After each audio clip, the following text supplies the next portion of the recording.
Hey tout le monde, à table!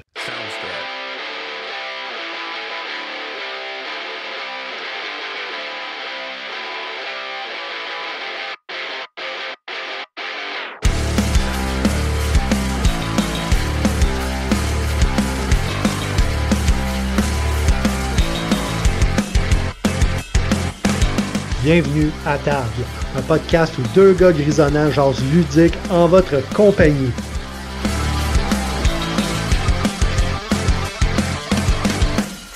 Salut tout le monde, bienvenue à ta podcast ludique épisode 11. J'espère que tu vas bien. T'es avec Eric, puis on va passer la prochaine heure-ish ensemble. Pour toi, ben écoute, là, je te sors des vidéos à peu près toutes les semaines, mais moi, ça fait un petit bout là que j'ai pas recordé pour toi. Généralement, quand je fais podcast, là, je suis à peu près 1 mois et demi, 2 mois là, avant qu'ils sortent. Là, donc, j'ai eu le temps d'aller passer des belles vacances. J'ai été sur la Côte-Nord, aller visiter 2 barrages hydroélectriques. Ça a été de la belle route. Ça a été des belles découvertes. Si tu as la chance d'aller voir ça et si la route ne te dérange pas, je t'invite à essayer ça. Puis en plus, ce sont des activités gratuites qui sont organisées par Hydro-Québec. Donc, tu vas sur leur site, dans le côté touristique, tu vas réserver tes places, puis zip-zap, c'est de même ça marche, sois là à l'heure, puis tu auras des belles visites de 2 heures par barrage. J'ai été visiter Manic 2. Manic 2, là, qui est à peu près à 20 minutes, une demi-heure de Bécomo. Encore là, belle route, large, puis on parle souvent des routes de Montréal, là, probablement aussi les gens de Québec. Là-bas, là, t'as beau dire, sont loin. On parle souvent du camionnage, de notre climat qui scrape les routes, mais je peux dire que là-bas, sont douettes. Un nid de poule, je pense qu'ils savent pas c'est quoi. C'était super agréable à rouler, malgré là, une température là, qui a vacillé un peu là, la journée qu'on a été visiter les barrages. Là, ça a plu un peu, mais sinon, ça a été fort agréable, des belles découvertes. Je vais sûrement te mettre quelques photos là, de ce que j'ai vu là, pendant ce périple-là. Puis autrement, ben écoute, je suis tourné un peu en rond là, dans la région, là, encore là, des belles routes, des beaux décors. On a un grand Québec qu'on ne connaît pas, puis ça a été pour moi là, de la belle découverte. Là. Ça a été fort agréable. Donc, si on s'en vient à la chaîne, pour le show, qu'est-ce qu'on a aujourd'hui? Ben écoute, j'ai des nouvelles un peu, ce que j'appelle là, un peu, pas en rafale, là, mais des nouvelles qui sont pas gaming, mais qui sont entrées avec comment la chaîne se porte. Après ça, je vais te parler un petit peu là, des jeux là, que j'élague de ma ludothèque. Puis, je vais te demander ton aide aussi. On va créer un peu d'embarquement là au niveau là du chat là puis du forum. S'il y a des gens qui sont capables de m'aider puis d'écrire en commentaire, je vais demander ton aide. Je vais revenir probablement là à des choses aussi là que j'ai hâte de voir là avec les nouveautés qu'il y a eu cet été ou les annonces avec le Gen Con qui a lieu là au moment où j'enregistre. Puis après ça, écoute, je vais finir là avec ce que j'ai en ce moment sur la table, puis ce que j'appelle un genre de premier feel, sans que ça soit une critique, parce que soit que je l'ai pas joué assez, c'est vraiment là, un premier feeling, après des fois 1 ou 2 games, la game d'apprentissage, puis une vraie partie, soit que j'ai le goût là, d'en jouer une multijoueur avec Joe, ou sinon que je vais vouloir en faire une vidéo de critique.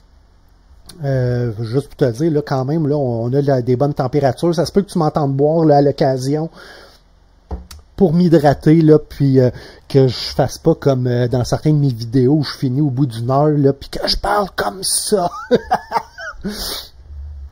Fait que on commence avec les nouvelles pour la chaîne. en réalité, c'est pas vraiment une surprise pour moi et peut-être pas pour toi. Au début de l'été, toi, là, tu vas probablement là, entendre ce show-là au mois de septembre, mais j'ai eu l'annonce là, quelque part au mois de juin. Martin m'a appelé en me disant qu'il lâchait le projet de À table. C'est pas une question de chicane, là, donc il n'y a pas de magouille, il n'y a pas de on s'est pogné, puis c'est une façon polie de le dire. Ce que j'appelle, là, à un moment donné, la vie nous envoie des gauches-droites, là, puis il faut élaguer des choses qui se passent dans notre vie. Et en ce moment, Martin, il trouvait que le podcast, c'était une affaire de trop, puis je ne lui en veux pas. Évidemment, on ne tombera pas là dans nos vies personnelles, puis mais il y en avait beaucoup sur la plate, là, puis je pense que c'est sage qu'il ait pris cette décision-là, bien que j'ai envie quand même qu'il soit là à l'occasion comme chroniqueur, ou même si à un moment donné il me suggère là, si les choses se placent, puis il est capable de faire des vidéos solo qui me les soumettent pour que je puisse faire le montage que je fais habituel, puis les mettre là. Martin, c'est encore mon chum, là. Il n'y a pas de problème là-dessus, mais c'est vraiment juste une question de gestion du temps puis gestion de priorité. Donc, puis tu sais, quand je dis là, ça me surprendrait, ça me surprendrait pas, là. Tu vois, là, ça va faire presque un an là, déjà que la chaîne est partie. Puis tu vois que j'ai pas mal créé tout le contenu solo, les déballages, ces cossins-là, Martin voulait, mais le temps lui manquait. Puis je pense qu'à un moment donné, il y avait comment on appelle ça, donc pas le syndrome du voleur, mais tu sais que son nom est sur un projet dans lequel il avait peu de temps à investir. Donc non, c'est ça. Donc j'y en veux pas, là, il n'y a pas de problème avec ça. Mais ça va probablement, ça va faire là, quand même, au moment que j'enregistre, là, un bon 5-6 semaines là, que je pense à comment je peux faire un spin sur la chaîne et puis travailler avec son absence. Parce que même si il créait pas du contenu, ben il était un peu la muse là en arrière. Là, on se parlait souvent de dire qu'est-ce qu'on pourrait faire au prochain show, comment on pourrait parler. Il m'envoyait des fois des photos de ses acquisitions, puis ça me donnait des idées pour les prochains sujets. Et donc, la façon que je voyais ça, déjà, tu as peut-être commencé à voir que au niveau de la chaîne, il n'y a plus d'avatar de nous deux. C'est rendu là, j'ai pris une de mes photos là, puis que je l'ai traitée par intelligence artificielle avec un petit look rétro-wave, là, donc et je l'ai mis de façon beaucoup plus personnelle. Donc, on va changer sûrement l'introduction là, avec les deux gars grisonnants, ben, va devenir un gars grisonnant. Puis Martin restera quand même un chroniqueur, un invité privilégié à la chaîne. Là, ça sera toujours un plaisir de pouvoir enregistrer avec lui. Ça veut aussi dire qu'au début, ben, tu sais, on voyait, on se disait, on se fait un podcast une fois par mois, puis après ça, moi, j'ai commencé à faire des déballages pour créer un peu de buzz sur la chaîne, mais tu as remarqué que j'ai pas beaucoup de critiques, c'est beaucoup déballage, podcast, segments. Et ça me fatigue. Ça me fatigue parce que je trouve la chaîne creuse.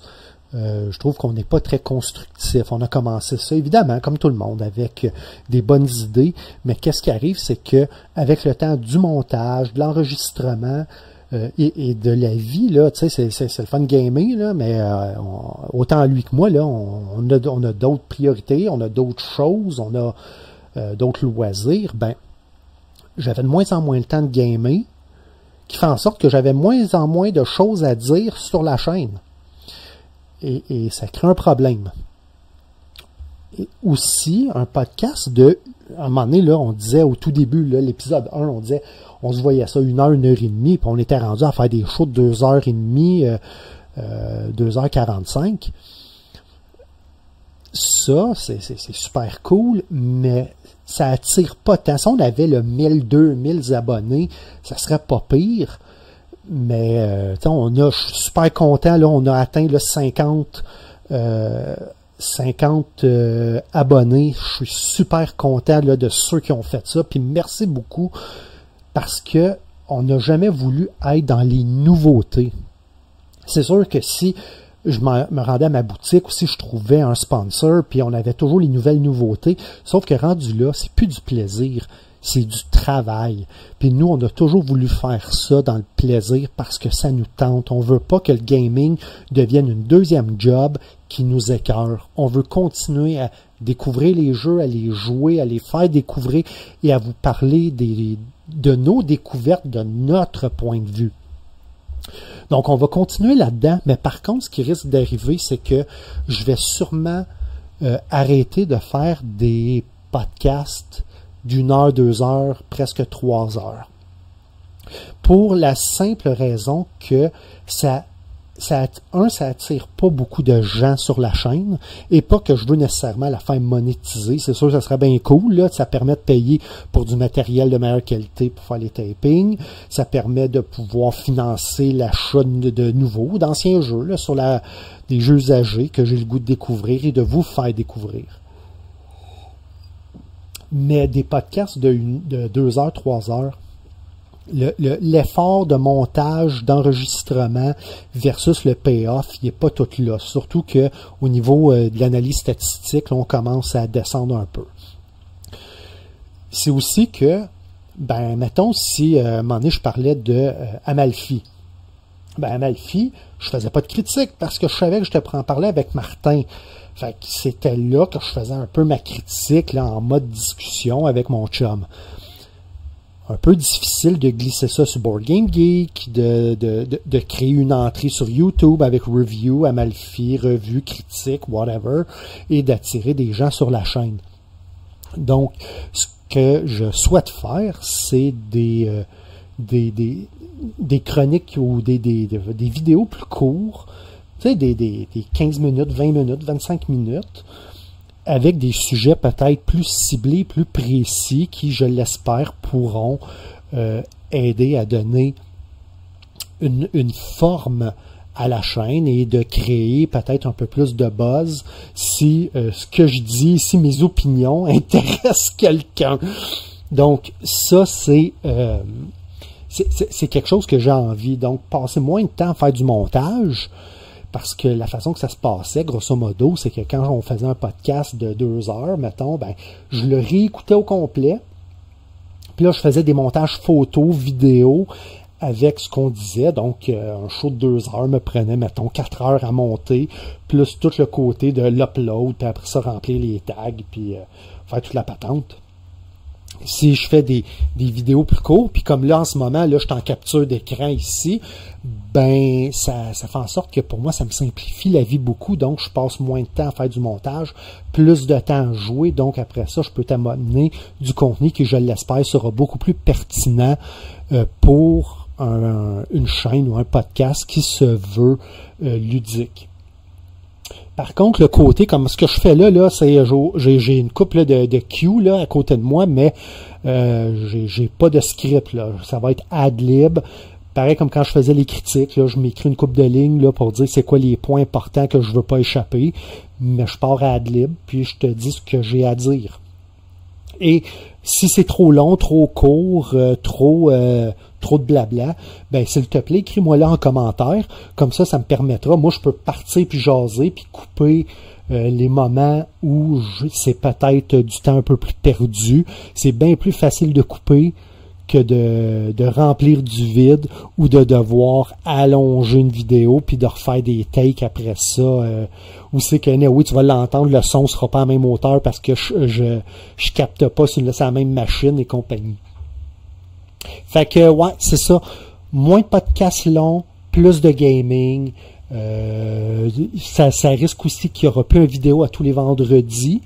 Je trouvais l'idée super bonne de dire vendredi, souvent, tu sais, la fin de la semaine, selon le milieu où tu travailles, c'est vendredi casual, ou tu es peut-être en télétravail. Puis ça, évidemment, je le fais selon l'horaire du Québec, selon nos auditeurs en Europe. Là, j'ai pas fait le calcul à savoir où c'est que ça tombait sur votre horaire, peut-être sur l'heure du dîner, je l'espère. Mais enfin, il y aura probablement un moment donné aussi qu'on va couper là, les sorties à tous les vendredis, parce que là, d'avoir une critique, un déballage, un podcast, une vidéo, j'aimerais ça monter la qualité un peu de mes interventions. Donc, le montage va rester, la captation vidéo va rester simple, mais j'aimerais monter un peu la qualité. Des déballages, c'est bien le fun à faire, mais à un moment donné, ça serait le fun que je te fasse des retours sur ce que je déballe, ce que je joue et ce que j'en pense. Et il y aura toujours aussi l'emphase musicale.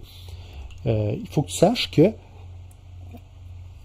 je caresse aussi l'idée de faire une chaîne musicale, mais j'ai pas encore le nom, puis j'ai pas encore mon format. Mais évidemment, je veux pas que ça vienne cannibaliser le temps que je mets à table. Mais à table va avoir été quand même, là, si tu regardes, là, on est rendu à 11, là, si tu regardes par rapport au show 1, ben, au niveau de la captation du son, du vidéo, de la qualité des montages, ben, je veux pas devenir un monteur, c'est pas ma vocation, mais il y a quand même eu une augmentation de la qualité. Donc, tout ça pour dire que je vais continuer quand même à avoir une orientation musicale sur la chaîne. Donc, que ce soit les musiques d'intro, de sortie, quand je fais un déballage, d'avoir de la musique d'ambiance, ça va rester. Pour moi, c'est important. C'est quelque chose qui, pour moi, caractérise la chaîne de la façon que je l'ai montée. Fait qu'écoute, c'est pas mal ça pour ce qui va arriver avec à table. Donc, malgré que Martin quitte le projet, je lâche pas le projet. Écoute, je vais au moins faire 1 an, puis notre année, ben ça va être... nous, on va l'avoir commencé en novembre. Va falloir même que je regarde là, quand est-ce que le show 1 est sorti pour avoir une idée quand est-ce qu'on va avoir, là, dans le fond, notre épisode anniversaire. Mais, tu sais, c'est ça. On va continuer, mais dans un format qui va être différent. Et dans le fond, ce que j'espère, un peu plus dynamique. Fait que ça, c'était pour la chaîne à table. Puis, by the way, on s'en est pas parlé, là, mais je vais quand même continuer. Je le ferai pas pour les déballages, mais sûrement pour tout ce qui est critique ou un peu rambling ou whatever.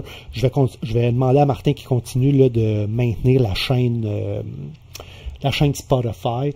Vous avez été nombreux à nous le demander quand on a lancé le truc. On a eu des gens.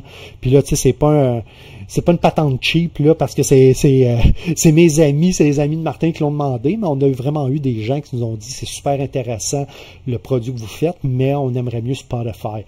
Martin est très Spotify, moi je suis très YouTube musique, donc c'est pour ça qu'on s'est lancé dans YouTube en premier, parce que c'était là où j'étais le plus à l'aise.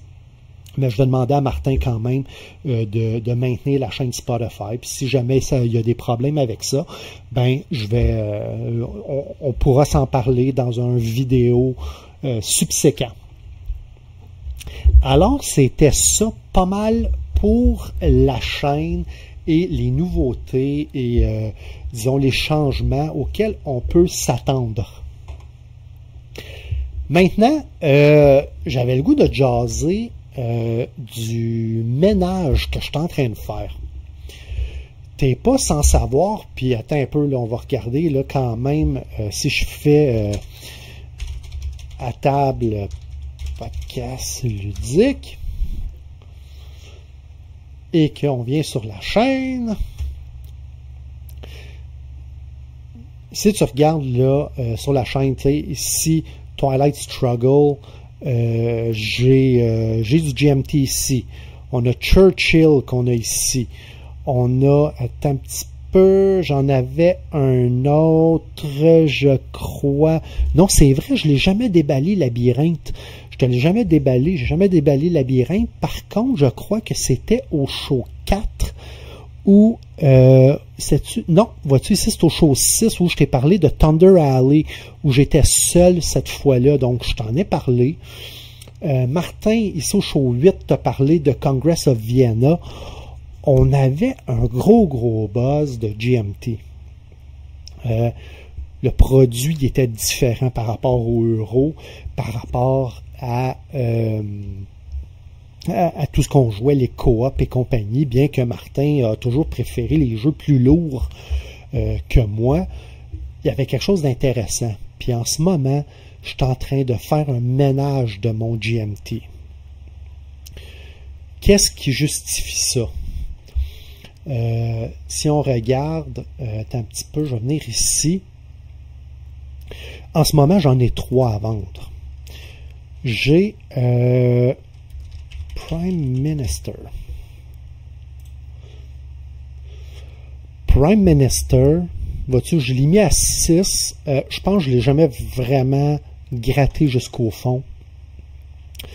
Quand j'ai acheté Prime Minister, c'était un jeu que j'avais vu sur une chaîne anglophone. Là, puis souvent, là, je ne me gêne pas de faire, comment je te dirais, là, de la publicité pour les chaînes que j'écoute parce que c'est des gens que j'aime ou souvent parce que j'aime les produits un peu plus underground.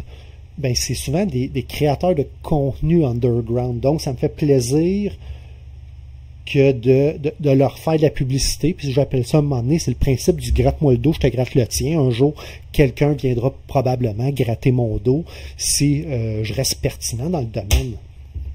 Et donc, Prime Minister, j'avais lu que c'était une version très, très, très, très allégée de Monsieur Président. Ce faisant, j'ai fait « Hey, Monsieur Président, il est cool, mais il est paysan.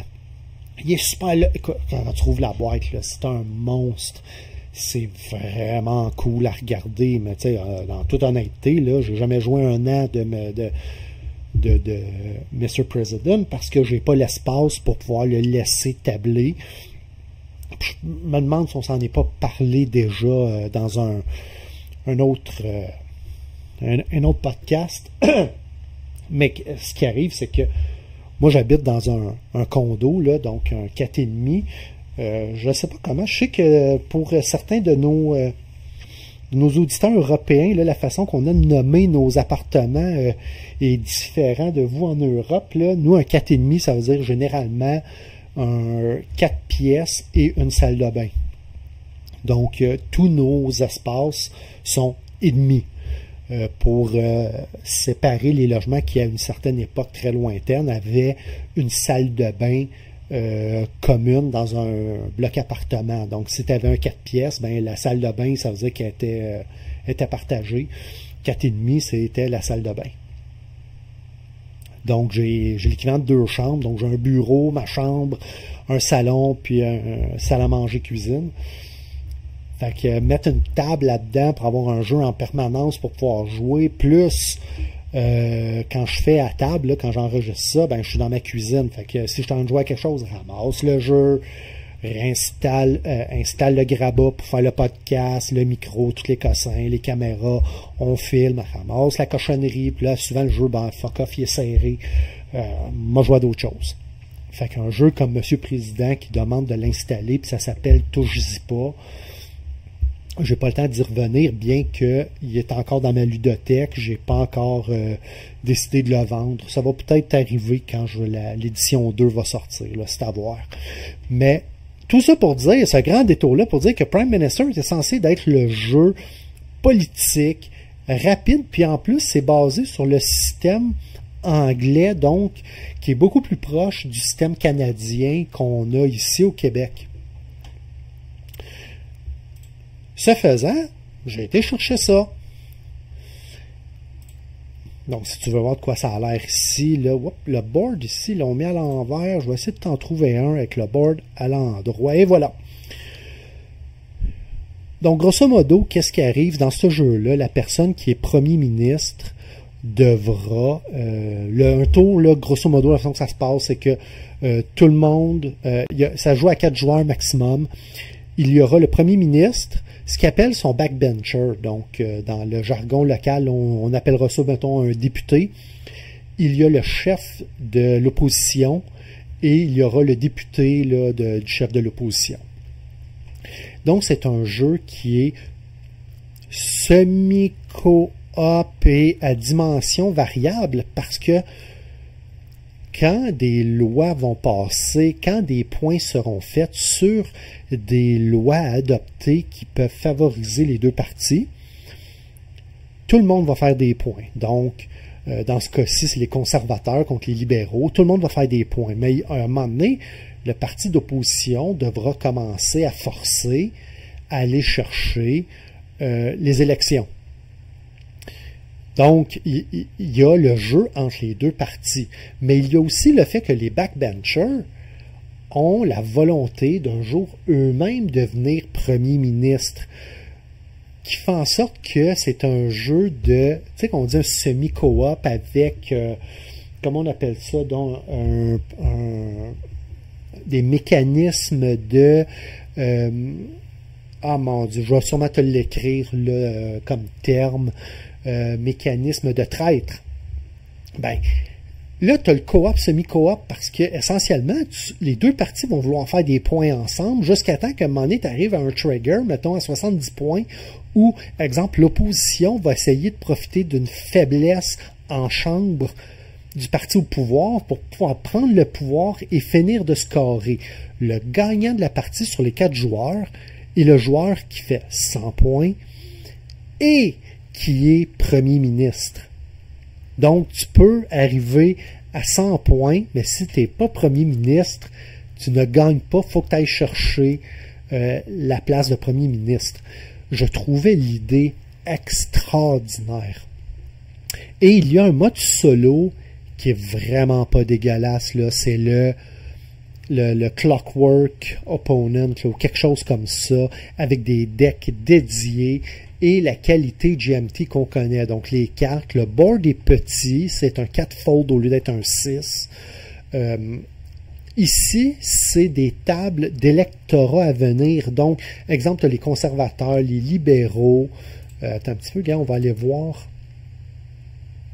Les fermiers, les gens de la haute, les Irlandais, le Parti des travailleurs, les Écossais, la classe moyenne, bon, et les libéraux, on l'a dit. Et selon certaines décisions qu'on va prendre, ça va faire jouer les projections pour les prochaines élections. Tout ça ici, là, c'est des projections, à savoir quand est-ce que le premier ministre veut déclencher les élections. Il peut les déclencher après 3 ans ou 4 ans. D'où la pastille ici, qui est un reminder. Ici, là, on manque une partie du board, là, mais essentiellement, c'est la représentativité en chambre des candidats au pouvoir qui sont t'as les c'était quoi les termes? Attends un peu, j'ai-tu une autre image? Les termes me manquent. Attends un peu. C'est pas ça. C'était, j'appelle ça, moi, les all-in et les, voilà, les modérés et les partisans. Et selon les lois qui seront disponibles à adopter pendant le mandat, ben, le premier ministre devra jouer avec la composition de sa chambre, donc essentiellement d'aller d'aller gosser là, avec la composition de son cabinet, puis mettons un partisan disait, le partisan il trouve que la loi est pas assez dure, ben non, écoute bien, c'est pas si pire, on va l'avoir, ok, puis des amener du côté modéré, puis du côté modéré de faire, ben voyons, la loi est ben trop rough, ben non, aussi c'est important parce que il faut que tu sois là, puis il faut que tu sois embarqué, puis c'est important pour notre parti, puis que les modérés deviennent partisans. Il y aura aussi, ici, c'est la traque des faveurs de la reine Victoria. Et donc, il faut qu'une fois de temps en temps, tu ailles faire un peu de brown nosing auprès de la reine pour gagner de sa faveur et qui, dans certaines circonstances, soit que ce soit pour un projet de loi ou pour une élection, pourra venir mettre son grain de sel. Généralement, elle ne se mêle pas des élections, mais il y a des moments où elle peut intervenir. Et donc ici, c'est important aussi d'aller voir la faveur. Et comme dans tous les jeux d'action, ce qui va arriver, c'est que il y aura toujours trop à faire pour le nombre de cubes, là-dedans, c'est des cubes d'action, mais pense à un jeu coop, là, où c'est que, mettons, on va dire, tu peux faire 4 actions, là, un pandémique de ce monde et compagnie. Tu as toujours plus à faire, tu as toujours trop à faire pour le nombre de points d'action que tu as. Et c'est de jouer tes points d'action avec le plus d'efficience possible pour pouvoir préparer ta prochaine élection, jouer avec la faveur de la reine et faire voter des lois qui vont te faire gagner des points. L'idée du jeu est super le fun, mais en solo, aussi bon que le mode solo peut avoir été designé, veut pas, c'est quelque chose qui devient très mécanique. Quand le jeu se veut un jeu de négociation à deux et de double traîtrise. Donc, le Parti conservateur a son backbencher qui veut devenir chef du parti, même chose du côté libéral. Et j'ai trouvé que c'était très lourd en règlement pour quelque chose qui était essentiellement plutôt simple. Puis, c'est beaucoup de tracks de type Tug of War. Tu sais, ici, c'est des tracks, c'est toutes des tracks partout. Et c'est un petit peu la narration, toute cette explication-là que je te donne, c'est toute la narration pour te dire qu'est-ce qui fait que je commence à vendre mes GMT, c'est que ils sont originaux, ils sont cool dans leur design, mais quand tous les jeux que j'essaye, ce n'est que des Tug of War avec une couche de peinture différente, c'est correct là si t'aimes ça. Moi, ça finit par me blaser un peu. C'est aussi pourquoi la raison que j'ai une collection de jeux là, que je garde sous contrôle là, dans une Kallax 2x4. C'est parce que combien de jeux euros de placement de dés j'ai besoin, combien de jeux GMT de track en souk à la corde j'ai besoin dans ma collection.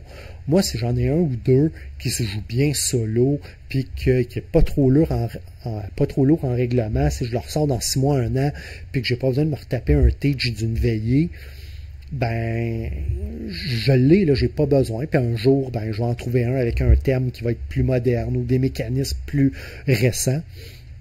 Puis je vais vendre ce que j'appelle le vieux. Donc en ce moment, j'ai Churchill que j'ai déballé, que j'ai pas encore eu le temps là, de maîtriser et d'apprendre complètement. Je vais peut-être finir dans une couple de mois puis te revenir en te disant ben c'est mon gut feeling, mais je sens qu'avec Prime Minister, avec tout ce qu'il y a de magique, je sens qu'en solo, je perds beaucoup de la saveur du jeu, c'est qu'il devient excessivement mécanique. C'est la raison pour laquelle je l'ai mis sur la pile à vendre. Un autre que je trouve extraordinaire, mais que j'ai pas sorti depuis... Ça va faire 1 an facile. Labyrinthe. Labyrinthe, c'est la mouture 2.0 de Twilight Struggle. Je l'avais trouvé, puis il m'intéressait. Le thème m'intéressait, le look and feel m'intéressait. Mais, et surtout que, quand tu joues les Américains, tu ne joues pas selon les mêmes règles que les djihadistes. Et ça, pense-y. Tu as la même map, tu as les mêmes composants, tu joues avec les mêmes valeurs. C'est pas comme si il y avait un paravent, là, puis tu joues avec les mêmes dés, les mêmes cartes, mais les deux joueurs ont des kits de règlement différents. C'est comme design, c'est extraordinaire. Je peux pas dire à quel point que j'ai du respect pour ce design-là. Par contre, c'est très lourd. Et en solo, c'est des flowcharts à suivre. Et encore là, je trouve ça très drabe. Tu sais, ça, là, c'est un jeu, là, je veux l'aimer. Mais quoi, ça fait 1 an, puis à toute fois que je le regarde, je fais fuck, là, faut que je me retape les règlements des djihadistes, faut que je me... Ben, mettons là, que je joue juste le côté américain qui était le premier solo, là, le The Awakening avait sorti aussi un bot simplifié qui te permettait de jouer les djihadistes.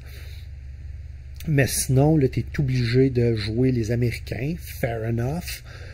Et là, il faut que je me retape les règles de l'Américain, il faut que je me retape les règles des conditions de victoire du djihadiste pour savoir quand est-ce que lui il gagne pour être capable de le bloquer. Il faut que je me retape un peu l'apprentissage du flowchart parce que je ne veux pas avoir à devoir le relire à toutes les fois que je joue une carte qui fait en sorte que je l'ai mis sur ma pile à vendre. Donc encore là, c'est un design qui est extraordinaire. Mais je le sors pas. Puis il vient, ce jeu-là, avec un risque de... Un peu comme aux échecs. Tu sais, si tu prends quelqu'un qui a joué beaucoup aux échecs devant un débutant, ben s'il ne se retient pas, ça va être l'Académie du massacre. Ben, dans ce jeu-là, c'est un peu la même chose. C'est qu'un coup, tu connais tes cartes, puis tu connais quel combo sortir pour faire des power moves. Ben, la personne qui est devant toi va avoir de la difficulté à un moment donné à suivre la game. Et je pense que ça, c'est un jeu qui doit être joué régulièrement. Mettons, si j'étais avec Martin, de dire, ben, on l'apprend ensemble et on le joue et on développe nos compétences ensemble pour être capable à un moment donné d'upscaler la tension sur ce jeu-là. Donc, ça aussi, ce n'est un autre que j'ai mis dans la pile à vendre. Donc, c'est pas parce qu'il est plate, c'est pas parce qu'il est mal fait, mais en solo, il est difficile à sortir, il est très dry. Puis c'est des jeux, des card-driven games, là. Écoute, tu as la map devant toi, puis quand tu commences le jeu, là, tu as une main là, de 8 ou 9 cartes. Tu sais, là, tu as des cartes comme ça qui ont des hops, un alignement et un événement. Et là, tu dois réfléchir avec des cartes qui ont 3 variables que je viens de te nommer. Donc, il y en a qui sont neutres, il y en a américaines, il y en a djihadistes, qui ont des valeurs de hops de 1, de 2 ou de 3 et qui ont tous, de façon unique, peut-être à part quelques rares exceptions, mais ce sont toutes des cartes uniques, un événement. Écoute, si tu penses là, que tu sais c'est quoi de l'analyse, la paralysie d'analyse, analysis paralysis, être capable de bâtir tes mains puis de les jouer, tu lis tes cartes puis à un moment donné, t'es tout perdu. Puis moi, finalement, je jouais comme au pifomètre, mais tu deviens pas bon au pifomètre. Il faut que tu connaisses la mécanique du jeu. Fait que c'est une des raisons pour lesquelles ça, je l'ai mis à vendre. Puis il y en a d'autres aussi dans lesquelles j'ai envie de te faire des vidéos à venir. Donc, je vais les retenir. Par contre, dans mes GMT que j'ai le goût de conserver pour le moment, même si ça fait longtemps que je ne l'ai pas sorti, compte tenu du rythme là, avec la chaîne avec lesquels je dois les apprendre, les jouer pour être capable de te revenir, c'est Thunder Alley. Je l'ai joué 3 mains, puis j'ai trouvé ça cool. Il y a des gens qui se sont essayés à faire des automas, et j'ai moi-même une idée sur comment essayer de créer quelque chose qui pourrait faire du dynamisme sur ce jeu-là en solo. Donc, j'ai pris une couple de notes là, à savoir comment créer mon automa, mais j'ai pas encore de preuve de concept de fait. Mais c'est un jeu que j'ai vraiment aimé comme jeu de cartes et comme jeu de course. C'est un jeu de course qui donne le sentiment de faire une course. C'est un jeu qui se joue rapidement. Est-ce que je vais te revenir dans 6 mois en me disant je l'ai vendu parce que je suis pas capable de le jouer, puis en solo mon modèle n'a jamais marché, ou je me suis tanné, ou whatever? Maybe. Mais pour le moment, ça tient la route. Puis, j'ai hâte de l'essayer avec Martin. Puis, si LD, là, il est capable de nous joindre avec ça, selon moi, c'est pas un jeu qui peut se jouer à 2. Selon moi, c'est un jeu qui se joue minimum à 3. Mécaniquement, à 2, il marche. Mais il faudrait au moins avoir un courseur fantôme. Mais regarde, tu vois, même là, les gens disent qu'il est meilleur à 4 ou à 5. Parce que c'est là que tu vas créer le plus le chaos là, du stock car. Donc, lui, il reste dans mes GMT. Fait que, ouais, Dans le ménage, là, en ce moment, là, c'est pas que j'en ai pas d'autres, là, mais pour tous les déballages de GMT, pour toutes les fois où on a parlé de Twilight Struggle, de Labyrinthe, de Martin là, qui a fait un show, là, je me rappelle plus, je pense que c'est le show 10, là, où il y a 10 ou 9, là, où il a parlé de Congress of Vienna. Attends un peu, là, c'est ici, c'est le show 8, où il a parlé de Congress of Vienna pendant quasiment une heure. Moi, de mon côté, je suis en train tranquillement de les vendre, mes GMT, juste parce que ceux qui en solo sont très lourds à apprendre et hautement thématiques, ben ça finit que comme joueur seul, j'ai pas le buzz que je recherche. Fait que ça, c'était pour le côté ménage. Qu'est-ce que j'ai envie de sortir? Maintenant, je te demande ton aide. J'ai 2 jeux que je n'ai jamais été capable de faire une partie. Dont un des 2 que j'ai fait un aide de jeu complet. Puis d'ailleurs, j'espère qu'on va l'apprendre ensemble combien j'ai eu de pouces dessus. J'ai jamais été capable de faire une game complète. Et j'aimerais ça avoir ton aide à m'aider à dire comment on le kickstart. Tu sais, c'est quoi les 3-4 premiers moves? Parce qu'on dirait, je sais pas si ça t'est arrivé, ça, des jeux que t'as beau faire n'importe quoi, tu dis, tu sais, les manettes, puis fais quelque chose. On dirait que tu le sais pas par où aller. Mon premier, puis là, je les ai sortis ici, attends un peu. Lui! Dark Ages, héritage de Charlemagne.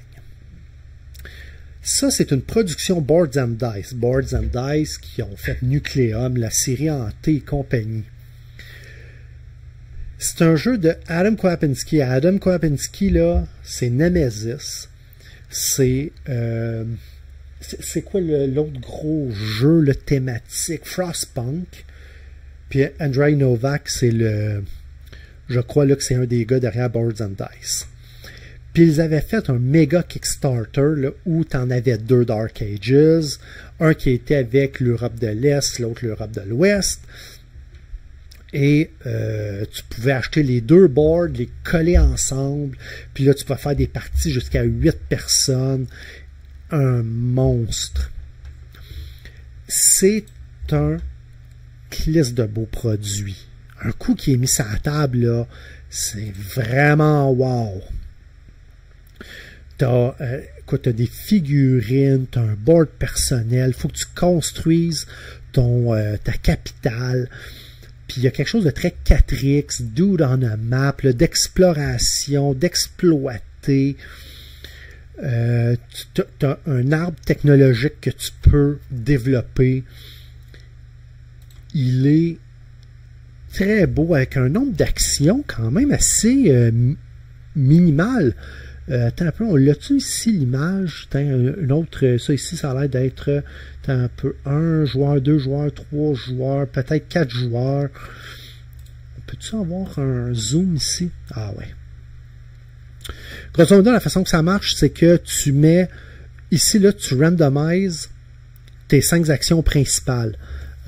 Puis là, j'ai de la misère à les lire, là, mais grosso modo, c'est déplacer des troupes, développer des troupes, produire des trucs, là, whatever. C'est des choses assez standards.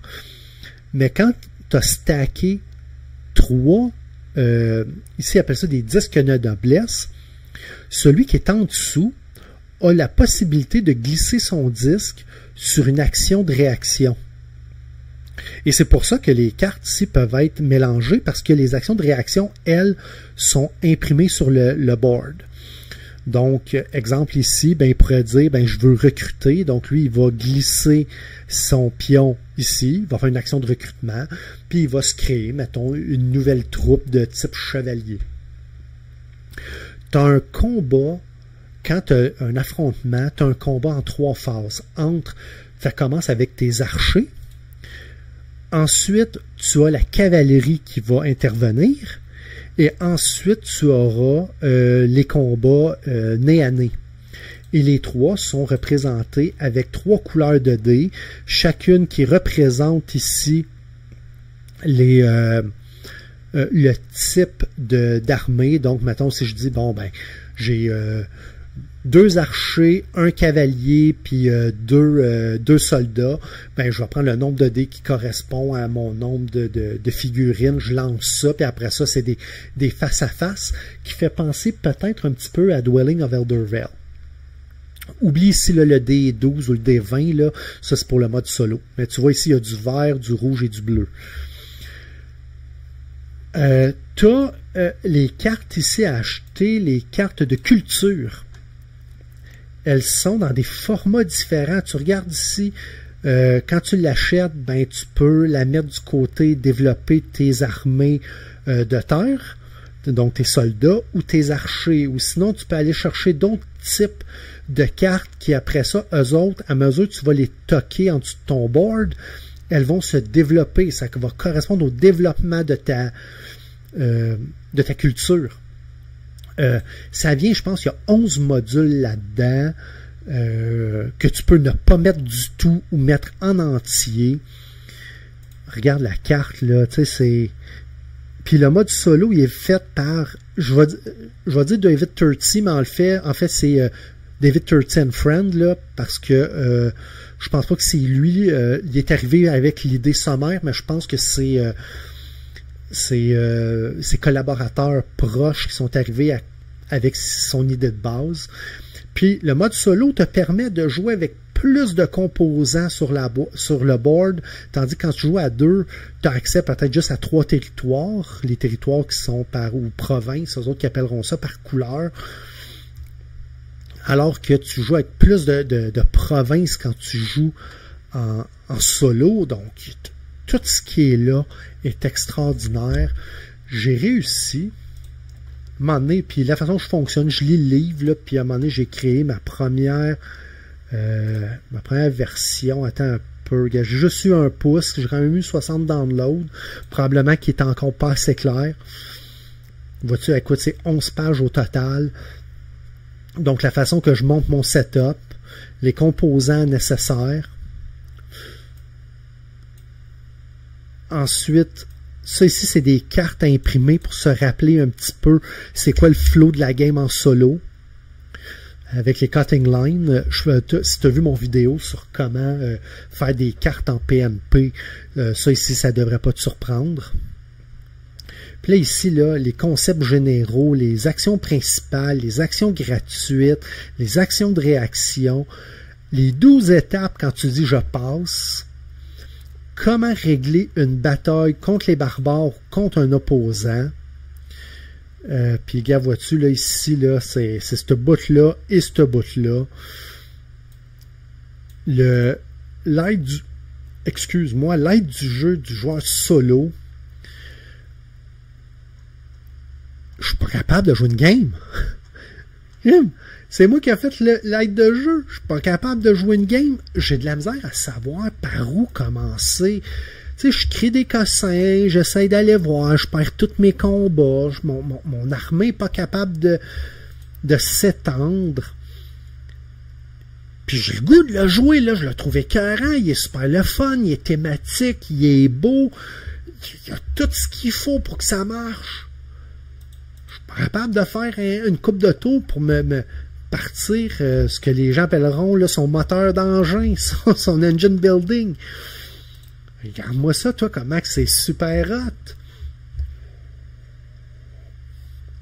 D'ailleurs, c'est très drôle parce que, comme ici, les capitales, là, avec la hauteur de la tour, c'est, je ne sais pas lequel des deux est en premier, mais tu vas avoir une mécanique semblable dans Origin First Builder. Si tu te demandes c'est lequel, là, Origin First Builder, c'est lui. Donc, tu as une mécanique semblable. Un peu, je sais pas si on va pouvoir le voir quelque part. C'est avec, écoute, c'est un disque. Je ne sais pas si on le voit ici. Ici. Donc ici, là, avec les tours là, qui peuvent s'ajouter autour de ta capitale. Ben ça ici, ben tant qu'à. Il est sorti en quelle année? 2021. Donc cette mécanique-là est recyclée straight pipe. Je peux te sortir ceci. de celle-là ici, où c'est que c'est la même chose, où tu montes des taux, puis en montant tes taux, ben, ça te donne des bonus sur certaines actions, soit d'attaque ou compagnie. Fait que si tu l'as, si tu es capable de le pogner, là, par où le prendre, je t'invite à me l'écrire en commentaire.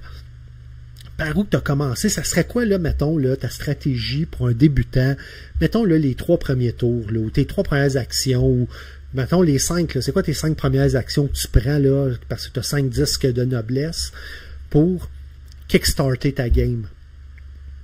Je serais curieux de savoir comment tu t'y es pris. Fait que Dark Ages, ben, puis tu as Héritage de Charlemagne, là, mais tu as aussi un petit peu Dark Ages, Holy Roman Empire. Comme je te dis, ça c'est la deuxième moitié qui semble avoir eu plus de succès. On peut peut-être avoir des images, là, si quelqu'un a pris l'image de quand tu as le board au complet, non, ça c'est un demi. Je serais curieux d'avoir le Great Domain. Vois-tu, là, ici, je crois que tu as les 2 boards complets. Écoute, c'est gigantesque, mais l'idée est super bonne. Fait que ça, j'ai besoin que tu me donnes un coup de main, là. Aide-moi avec ça. Comment tu fais tes premiers tours? Puis écoute, même si tu l'as pas joué en solo, donne-moi tes trucs en multijoueur. Si le multijoueur est bien fait, je devrais m'y retrouver avec Dark Ages. Moi, dans mon cas, c'est Heritage of Charlemagne. Deuxième jeu que j'ai besoin de ton coup de main, il est réputé pour être complexe. Puis pas complexe dans le sens que c'est un autre jeu là, style co-op, là, tu as des actions, mais il est difficile à savoir par où tu le pognes. Mise en contexte, on dirait que c'est en site, je suis tanné des euros. Je t'ai dit, je suis tanné des GMT. J'ai le goût de faire un pas en avant puis de revenir à qu'est-ce que m'a permis de rentrer dans le hobby, c'est les jeux co-op. Écoute, à un moment donné, là, quand il y avait le Kickstarter pour la nouvelle version de Flashpoint, Flashpoint Fire Rescue, qui est le jeu de pompier, qui est encore là dans mon top 5, là, il est vraiment le fun ce jeu-là. Puis j'ai, à part là, les promos, là, j'ai à peu près toutes les extensions qui viennent avec là, pour pouvoir le bonifier. Puis j'ai tellement d'extensions que maintenant, je peux faire un peu de...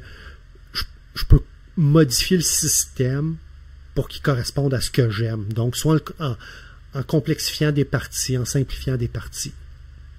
Puis juste pour ta gouverne, là, ça c'est la version 2.0 qui est qui recycle des parties, des morceaux du jeu Legacy of Flame, qui est ici,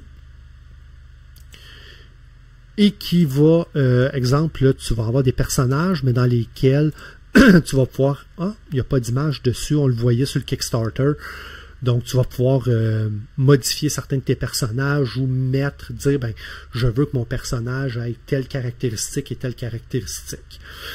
Est-ce que c'est, au lieu d'imprimer plein de cartes de pompiers, est-ce que c'était pour permettre de dire, ben, j'ai le goût, mettons, d'avoir un expert en sauvetage, mais dans le jeu original, c'est un caractère féminin, je veux qu'il soit masculin et je vais pouvoir jouer avec ça, peut-être.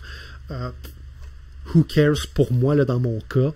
Il y a des choses qui semblent intéressantes, mais comme je te dis, moi, j'ai quasiment un all-in là-dedans, puis il y a déjà une belle parité là, en termes de personnages. Puis moi, c'est pas quelque chose que je regarde. Moi, je veux, est-ce que le jeu, mécaniquement, il est le fun? Et oui, en rajoutant, moi, généralement, la façon dont je le joue, Flashpoint, c'est que je joue sur une carte et demie avec les mêmes règles. Donc, je vais jouer 5 ou 6 personnages. J'ai une carte et demie, mais avec les mêmes conditions de victoire et de défaite. Ça veut dire que les 20-ish cubes de dommages, ben moi, sont pas sur une map, sont sur une map et demie. Ça veut dire que des fois mon ambulance peut pas se promener partout, donc je dois tirer mes gens, mettons, du sous-sol jusqu'à l'étage pour être capable de les sauver. Ça le rend pas mal plus tough. Mais ô combien, un peu comme ça. Et voilà, ça ressemble un peu là à moi ce que je fais quand je joue à Flashpoint. Et moi, c'est comme ça que je l'aime. Donc, il y a beaucoup plus à faire à un moment donné quand le chaos pogne, il pogne big time. D'ailleurs, je dois jouer une autre game avec Joe. Puis il y a mon chum Steve qui m'a demandé là, de dire « Hey, j'aimerais ça essayer ça. » Ben ça serait probablement un bon à essayer. Parce que le fait qu'il y ait coop, on joue ensemble contre la game. On joue pas un contre l'autre, donc on peut s'aider, puis je peux t'aider avec les règlements. Ainsi donc, ce grand détour-là, c'est pour te dire que je suis revenu à un mode coop, mais justement, Flashpoint, tu sais, il est le fun, mais ça reste que c'est un jeu simple. Et je les ai quasiment toutes vendues. Fait que j'avais demandé sur BGG, avez-vous des suggestions? Il y a quelqu'un qui est arrivé avec une suggestion, puis écoute, je l'avais perdu dans le fond de mon armoire, ça fait presque 1 an que je l'ai, puis au moment où je l'ai acheté, bon, peu importe les motifs, là, on dirait que je ne l'avais pas compris, puis là, je me suis remis le nez dedans, tantôt je vais t'en parler là, dans ce qui est sur la table, mais grosso modo, c'est Dawn of the Zeds. Quelqu'un m'avait suggéré ça pour un jeu un peu plus complexe. Fait que là, je suis en train de me remettre le nez des règlements, là, puis je suis en train de finir ma première game basic. Il faut que j'apprenne le niveau 1 puis le niveau 2 là, pour avoir l'ensemble des règlements. Mais quand je disais complexe, tu sais, je voulais avoir là, le sentiment, là, j'appelle ça le sentiment de GMT dans un jeu coop. Puis un jeu que je trouve beau, qui est fortement qui est un remake, fortement inspiré d'un film que j'aime beaucoup, mais que j'ai jamais été capable de faire une maudite partie. First Martian Adventure on the Red Planet. C'est basé sur Robinson Crusoe. C'est basé là-dessus. Un jeu réputé difficile. Ce qui m'appelle un peu, c'est qu'il demande d'avoir une application, puis je ne suis pas un tripeux des applications. Mais, je l'ai eu pour... quand je l'ai acheté, là, ça va faire quoi, 2 ans, 3 ans, je l'ai eu pour une bouchée de pain. Je pense le gars l'avait ouvert, mais il ne l'avait pas dépunché. Puis, j'ai même embarqué dans le... J'ai imprimé une grosse partie du Atlus Find Project. Ça, d'ailleurs, là, si t'es pas au courant, c'est un jeu de thème. C'est l'utilisateur Enki79 là, qui porte le projet, mais ils sont une gang derrière ça. Et ça, tu as un guide. Et tu as des cartes. T'as un peu, moi ça, là, un peu de guide. Mettons, je vais prendre les cartes aventure. Tu as un paquet de cartes. Puis essentiellement, c'est des cartes à slider, puis qui correspondent à savoir quand est-ce que l'événement va se produire. Qui est un peu une refonte du système qu'il y avait dans Robinson Crusoe. Là, au lieu d'être obligé de le brasser, le deck, c'est un slider. Tu as une table là, où c'est que tu glisses ta carte, puis mettons, ils vont te dire tu as 3 tours avant que l'événement se produit, donc ou tu le règles avant qu'il arrive, ou bien donc, à un moment donné, tu vas en subir les conséquences. Quelques-uns des événements ont été modifiés compte tenu du fait que tu n'as plus de surprise, mais les gars, ils ont tellement joué souvent au jeu qui, selon eux, là, par élimination là, ou par saturation de parties, ils croient avoir couvert tous les événements que l'application peut donner. Prépare-toi, là, t'en as une batch à imprimer. Mais c'est clairement là qu'il y a de l'amour là, en arrière de ça, là, ça se veut super bon. Mais évidemment, c'est une couche à rajouter par-dessus le jeu. Donc, c'est une couche à rajouter par-dessus le jeu là, que j'ai pas encore été capable de jouer une game au complet. Puis ça, j'ai besoin de toi là, à m'aider pour être capable de dire par où je le commence, puis oui, j'ai lu l'Almanach, oui, j'ai lu, mais je sais pas, il y a quelque chose qui m'empêche de commencer. Certains d'entre vous vont dire « Ah, wow, que c'est ça? Crime, c'est gros. Hein, crime, ça, c'est Amazon, il faut que je commande ça. Là. Une pile, un affaire des cartes d'affaires là, ici, là, pour être capable de gérer mes cartes. Là, ça ne sera pas de refus. » Mais ce que j'aime de ce jeu-là, c'est qu'il donne l'impression d'être un commandant de bord. Je gère ici mes trackers, je gère ici mes machines et toutes mes serres et mes trucs. Puis ici, j'ai la représentation, comme si c'était un radar, de qu'est-ce qui se passe autour de la base. Et ça, d'un point de vue thématique, il y a quelque chose qui me fait triper là-dedans. Mais on dirait que, je sais pas, et ça vient probablement du fait que la façon d'aller chercher les actions est un petit peu chaotique. Je m'explique. Bon, on ne peut pas faire un zoom plus que ça. Mais exemple, tu peux mettre, ici c'est assez simple de dire, ben tu mets ton pion d'action. Les pions d'action sont représentés avec des avec des pastilles en plastique. Ça ressemble à des ça ressemble à des pastilles pour la toux. Je ne sais pas si on l'a quelque part d'autre. On va aller encore dans les images. Ah, attends, ici on en a. Bingo. Tu vois ici, là, tu as des pastilles, j'appelle ça mes pastilles pour la toux. Et ça, c'est tes pastilles d'action qui te permettent de les mettre un peu partout. Mais tu sais, c'est facile, là, si je mets ça. Si je mets ça là, ben c'est ça que je fais aussi. Ici, je pense quand ça ici, c'est pour le déplacement des trucs brisés. Mais si tu es l'ingénieur, tu le mets quelque part, c'est que tu dis que tu répares, mais tu prends le cube, puis là, tu le mets à côté, puis tu fais un remplacement, mais tu peux pas le changer tout de suite, parce que là, il faut que tu le mettes à côté, parce que ça va s'activer juste à la fin, au début du prochain tour. Et c'est ça que j'ai de la misère. Tu veux prendre un débugger puis aller te promener, ben, tu mets ta pastille ici pour dire le bugger, mais après ça, le bugger peut se déplacer de 2 ou 3 mouvements et pour représenter que c'est tel personnage qui a activé tel bugger, tu prends ta pastille d'ici, puis tu la mets là, puis tu mets ton bugger par-dessus ou en dessous et ça m'a causé problème dans l'apprentissage du jeu. Puis tu sais, je suis capable de t'expliquer une couple de morceaux, là, donc c'est pas comme si je n'étais pas au courant pantoute de comment il marche, mais j'ai l'impression que je m'enfarge d'une fleur du tapis d'un jeu qui m'intéresse parce que je trouve que ça fait très comme le film First Martian, où le gars il est tout seul sur Mars, sa base, elle passe son temps à se faire péter, puis il doit quand même être capable d'explorer, de maintenir sa base, de réaliser ce qui sera ici l'objectif de la mission. Puis ici, je pense qu'on n'a pas de carte objectif.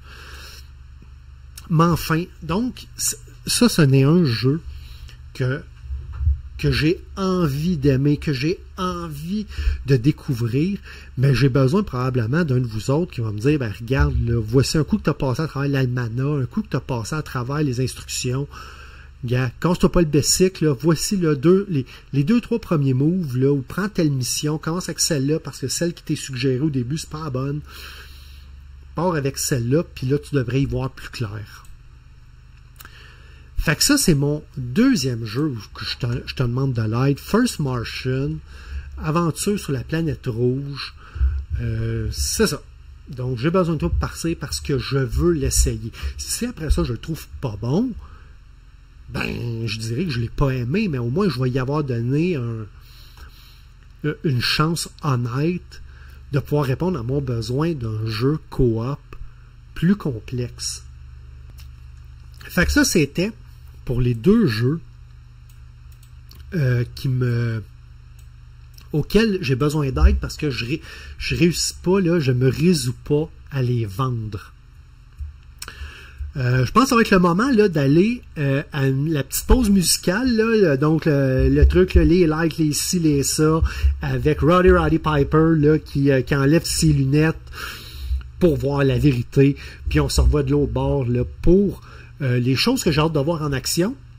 Puis ce qu'il y a sur ma table en ce moment. On se revoit de l'autre bord.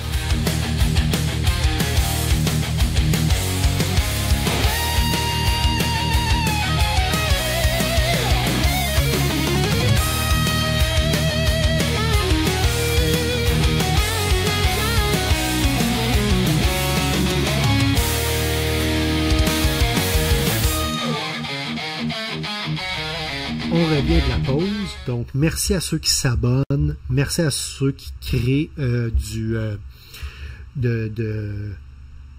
l'engagement sur la chaîne. On a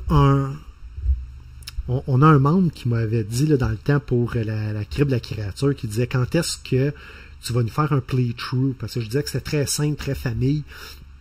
Ben écoute, je suis en train là, de regarder, j'ai fait des preuves de concept, là, savoir si la façon dont je suis organisé chez nous, je pouvais le faire, là, puis j'attends, j'appellerais ça une livraison d'équipement là, de notre revendeur mondial préféré pour avoir une couple de nouveaux équipements, là, puis augmenter, là, disons, peut-être la qualité là, de la captation vidéo, qui, je l'espère, pourra m'aider à faire des meilleures captations que ce qu'on faisait préalablement, puis qui me permettrait justement peut-être de faire, sans faire, mettons, là, des playthroughs complets, mais ça serait peut-être des how-to-play ou être capable là, de te montrer un peu là, qu'est-ce que ça a à table là, de façon peut-être plus intéressante que la vue statique que j'utilisais. Fait que, prochain bloc, les choses que j'ai hâte de voir en action. C'est-à-dire que je te dirais pas que c'est des choses que j'ai hâte d'acheter, mais même s'il y a des reviews qui sont sortis, tu sais comment que ça marche. Hein? Il y a beaucoup de reviews qui sortent. Il y en a, c'est du hype. Il y en a que c'est des previews qui sont, je vais dire, monétarisés. Tu sais, exemple, si un éditeur m'envoie une boîte, ben avant son Kickstarter ou au début de son Kickstarter, ben, généralement, c'est pas pour dire c'est de la boîte. Ça va être pour dire, écoute, c'est bon, puis voici à qui ça peut plaire, puis n'oubliez pas que c'est pas fini, puis allez-y, puis c'est la meilleure affaire depuis le pain tranché. Donc, il y a des trucs que j'ai vu passer qui... des fois, là, j'ai même pas fait les lectures au complet, mais juste soit le thème que je trouve intéressant, soit les mécaniques, soit parce qu'il y a juste un élément de curiosité. Et puis j'ai hâte de voir de qu'est-ce que ça va avoir l'air en action. Donc, commençons. The Lord of the Ring, Fate of the Fellowship. C'est une nouveauté au moment que j'enregistre. Là, je pense qu'il vient de sortir en magasin ou ça fait peut-être une semaine. Puis, c'est un design de Matt Leacock, donc celui qui a créé Pandemic, avec une licence Lord of the Ring. Et complexité de 3.07. Quand tu regardes, il y a du stock en masse dans la boîte. Puis c'est la première fois que je remarque là, qu'il semble y avoir deux formats de boîte. Probablement une avec des miniatures, puis un autre avec du carton. Puis, regarde le board.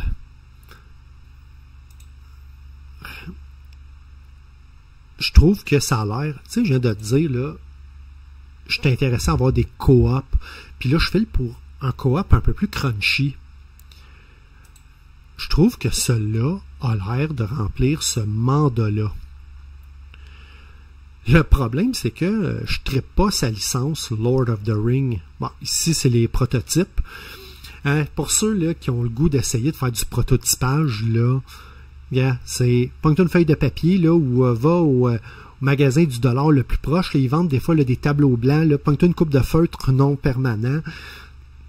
Puis pogne-toi une coupe de cubes de l'orama, là. Puis regarde ici, là, tu vois son dé, là, il a mis des collants dessus. ça a l'air de ça un prototype avant tout d'avoir la belle couche de peinture. Mais un coup, là, ça dit, regarde comment que c'est. Tu sais, ça a l'air sharp. Me dit un co-op avec les tracks, avec tous les bonhommes. Je me dis, ça pourrait être le cool, ça, comme co-op. Je ne trippe pas sa licence Lord of the Ring. Est-ce qu'à un moment donné, il va y avoir, Z-Man va abandonner soit la licence ou le design puis le vendre à un autre éditeur? Who knows? J'admets que j'aurais plus de facilité avec probablement une licence générique. Même si ça serait fantasy, je suis pas un fan de fantasy, probablement que j'aurais plus de fun si c'était une licence militaire ou quelque chose comme ça. Mais celui-là, quand même, pique ma curiosité. Parce que Pandemic est un système qui est plutôt simple et qui a été quand même utilisé à plusieurs sauces. On pense à Fall of Rome, Iberia, qui est quand même assez proche de la licence originale. Moi, j'ai eu Reign of Cthulhu, que j'ai bien aimé. Ça a été mon premier jeu là, en 2016-ish, là, quand je suis rentré dans le hobby. Et donc, c'est ça. Ça pique ma curiosité. Je trouve que ça a l'air bien. J'ai vu les reviews, mais tu sais, un review reste un review. Il y en a qui disent que c'est trop compliqué, il y en a qui disent que c'est trop long pour un système pandémique. Probablement que ces deux tracks-là, c'est l'équivalent des Outbreak, puis des... je me rappelle plus quoi. Puis qu'à un moment donné, bon, les bébites, c'est probablement le virus qui se promène. C'est à voir, mais il paraît que le système a été assez brassé. C'est d'abord un jeu Lord of the Ring et bien après un jeu pandémique. Donc celui-là, il pique ma curiosité.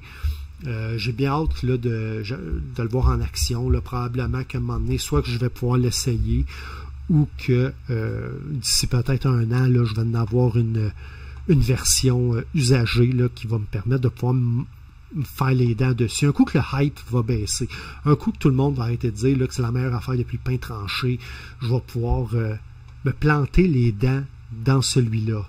Donc, bien hâte de voir Lord of the Ring, Fate of the Fellowship. C'en est un, ça, que je suis bien curieux. Un autre que je suis curieux, puis celui-là, j'ai fait vraiment aucune lecture, j'ai juste vu le board, c'est Spooktacular.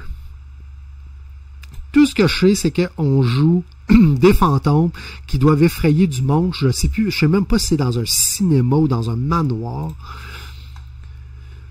Mais moi, tu sais, tu commences à le savoir, moi, il y a des pièces en bois avec un screen printé dessus, bien avant des mini.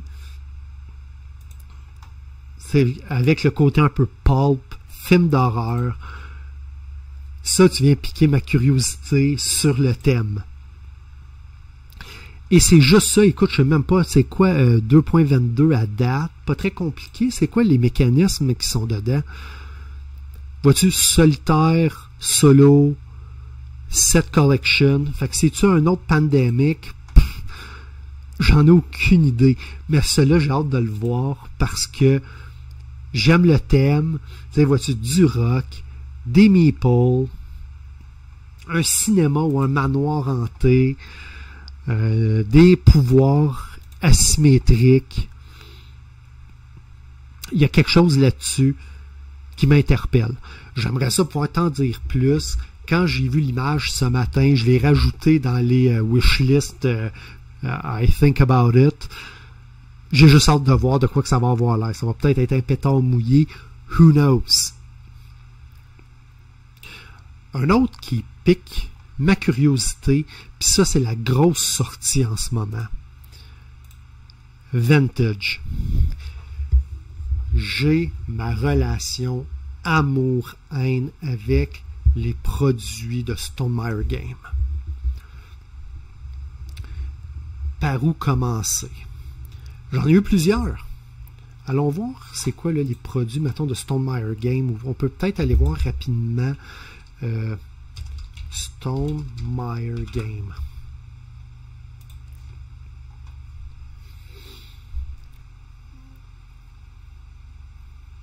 Je pense qu'ils sont pas mal tous là. Allons-y. Vintage, c'est nouveau. Tokaido, C'est un vieux design qui a été racheté par Stonemaier Games. Je ne l'ai pas essayé. Ça a l'air d'un jeu très smooth. C'est le fun, c'est pas le fun. Je pense qu'à un certain moment, je l'aurais aimé. Aujourd'hui, je me demande si c'est assez dynamique pour ce que j'aime faire de mes jeux. Wingspan. Wingspan, je pense que c'est un jeu qui est bien correct. Par contre, j'ai eu un des pires teach de l'histoire des teach qu'il n'y a pas quand on me l'a montré, qui fait en sorte qu'il m'a laissé un goût hautement amer en bouche. Fait que j'aime pas Wingspan, mais je pense pas que c'est un problème du jeu. Je pense que c'est un problème de la façon qu'on me l'a montré. Rolling Realms. Ça, c'est un jeu qui a été développé pendant la pandémie, mais je ne trippe pas Roll and Writes. Si je veux faire des mots croisés, j'irai à tabagie locale.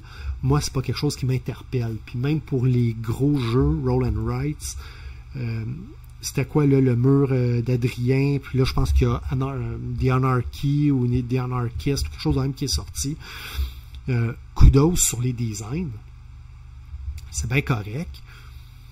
Mais je préférerais probablement un jeu, même si ça serait des cubes et pas un crayon. Encore là, j'aime pas l'idée d'un jeu qui me rappelle le travail où je suis obligé de prendre des notes. Un peu comme certains wargames, là, je pense à DVG, la série Leader qui demande de prendre des notes. J'aime pas ça parce que ça me rappelle le travail. Fait que c'est pas quelque chose qui m'interpelle. Bon, Finspan, puis là, il va y avoir Wormspan. Bon, c'est des déclinaisons de Wingspan. Il y a des déclinaisons de Pandemic.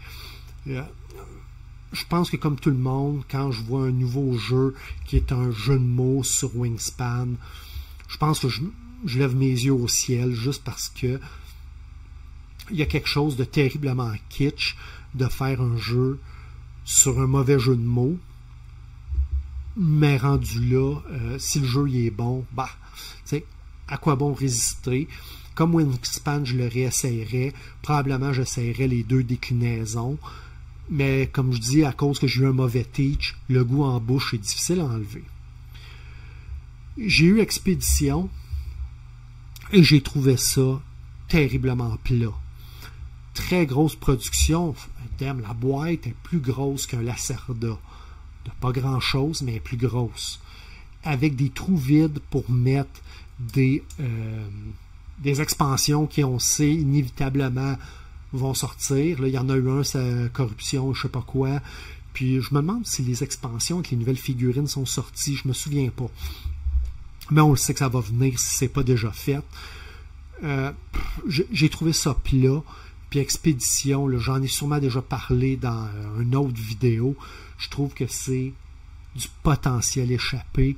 Il y avait tout dans ce jeu-là pour faire un Mage Knight léger. Mage Knight qui est souvent aimé par la communauté solo comme étant le meilleur jeu solo. Je l'ai eu, je l'ai trouvé hautement trop compliqué pour ce qui était. Pourtant, j'ai aimé mes premières brasses, mais quand j'ai réalisé que je n'étais jamais capable de rien faire parce que j'étais pas assez efficace, j'ai déchanté. Là, il y avait quelque chose, c'est Expédition, où c'est que tu révèles des hexagones, où tu te promènes, où tu vas chercher des gens qui deviennent tes workers, où tu viens chercher des cartes avec des possibilités, où, je vais dire, ta faction, où ton robot devient plus fort en toquant toutes sortes d'affaires en dessous. Il y avait tout là-dedans pour faire un Mage Knight léger. Puis je trouve que c'est ça, là, ça a été de l'opportunité manquée. Fait que dans l'état qu'il était, puis j'ai même essayé de développer un solo qui ressemblait à celui de Borgo pour 51st State. Puis c'était très inintéressant. J'en ai parlé vite un moment donné sur un forum, mais je n'ai jamais même écrit quelque chose de concret là-dessus parce que le jeu faisait juste tomber hyper plat. Stem Swap. Qui parle encore de Stem Swap? C'est sorti sans tambour ni trompette. C'est tombé plat. Je pense que ça a duré une semaine le buzz, puis c'est tombé d'un plat exemplaire. Apiary, Happy Harry, ça semble être un jeu correct et sans plus, de placement de dés à 4 côtés. Donc, c'est les petites abeilles en... Comment on appelle ça? Donc, c'est en... avec un petit wash dessus là, pour faire sortir là, les lignes, les traits, les caractéristiques des pièces. C'est super bon. Attends un peu, on peut peut-être le voir ici, là. Happy Harry. C'est le genre de jeu que j'essayerais. Mais, attends un peu, c'est pas ces abeilles-là. Laisse-moi voir. Ici, on en voit-tu? Ouais, attends, vois-tu ici? Je vais essayer de te faire un zoom. Et mon Dieu, que le zoom va être... Je vais faire un zoom out là-dessus. Mais si tu regardes ici, là, tu vois là qu'un petit water wash dessus là, pour faire sortir là, la valeur du dé qui va tourner. Puis quand elle va vieillir, elle va retourner à la ruche. Puis elle va déclencher quelque chose. Ça fait penser un petit peu au système de travailleurs que tu vas peut-être avoir dans beaucoup des jeux de Luke Lowry, avec Energy Empire, avec Dwelling of Eldervale, Andromeda's Edge, où tes workers, un coup qui ont travaillé puis que tu les rappelles, ben, ils te donnent un bonus. Et je me demande si, je me souviens plus, il me semble dans Teotihuacan, il y avait ça, où quand il arrivait à 6, c'était comme le décès de ton travailleur, puis là, tu activais un mini-jeu qui correspondait à la montée vers le paradis et à la naissance d'un prochain worker. Donc, tu as une couple de cossins de même. Il est très beau, mais je ne crains que la légèreté reconnue de Stonemaier Games ne soit pas assez pour ce que moi j'aime. Between Two Castles, aucun intérêt. Wormspan, puis d'ailleurs, Between Two Castles, Between Two Cities, il y en a un des deux. Je pense que ça ici, c'était Between Two Cities, c'était un design de Stonemaier. Ça ici, Between Two Castles, c'est un cross entre le design ici puis Castle of Mad Queen Ludwig qui était chez Bezier Game. Puis ça ici, c'est comme un jeu mais qui a les idées des deux concepteurs dedans. Whatever. Aucun intérêt dans les deux. Je trouve que ça a l'air très plat. Tapestry, c'est un bon jeu. J'ai jamais réussi à être bon à Tapestry, mais ça c'est mon problème. Mais qui était hautement surproduit pour l'expérience de jeu donnée.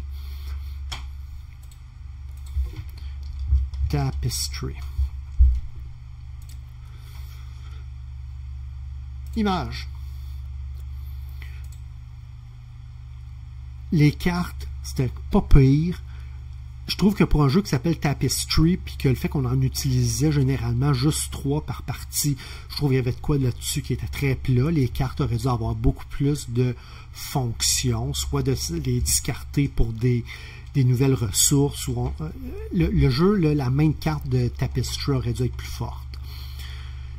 Mais tout le jeu... Ah oui, puis le board, moi je l'aimais beaucoup avec les coins arrondis, la carte au milieu, les tracks sur le dos, mais toute la valeur du jeu, quand je dis la valeur, pas la valeur de ce qu'il rapporte, mais ce qu'il coûte, était pour les figurines en plasticine. Elles sont très belles, mais regarde ici, là, tu vois, les gens ont acheté, genre sur Etsy, des bases. Parce que les bases des figurines n'étaient pas capables de couvrir correctement les plateaux de jeu des joueurs. Toute la valeur de ton jeu est là-dedans.